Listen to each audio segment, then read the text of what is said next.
Hi, welcome to my YouTube channel. ಈ ವಿಡಿಯೋದಲ್ಲಿ ನಾವು ವೋಟಿಂಗ್ ಅನಾಲಿಸಿಸ್ ಬಗ್ಗೆ ಮಾತಾಡ್ಕೊಳ್ಳೋಣ.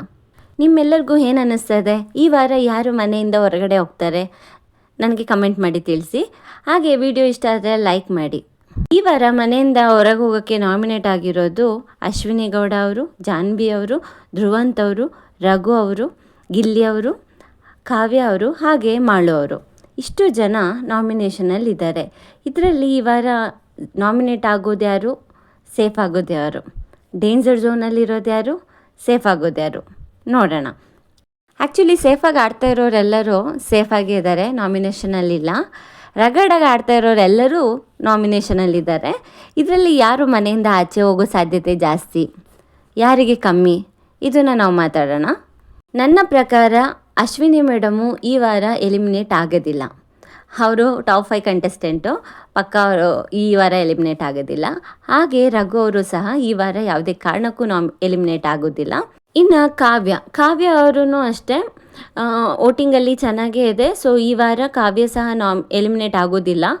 ಇನ್ನು ಗಿಲ್ಲಿ ಅಂತ ಬಂದರೆ ಗಿಲ್ಲಿನೂ ಯಾವುದೇ ಕಾರಣಕ್ಕೂ ಎಲಿಮಿನೇಟ್ ಆಗೋದಿಲ್ಲ. ಸೊ ಇವರು ಟಾಪ್ 5 ಕಂಟೆಸ್ಟೆಂಟ್, ಇವ್ರ ಬಗ್ಗೆ ಮಾತಾಡೋದೇನು ಬೇಡ. ಹಾಗೆ ಇವಾಗ ಉಳಿದಿರೋದು ಜಾನ್ವಿ, ಮಾಳೋರು ಮತ್ತು ಧ್ರುವಂತ್.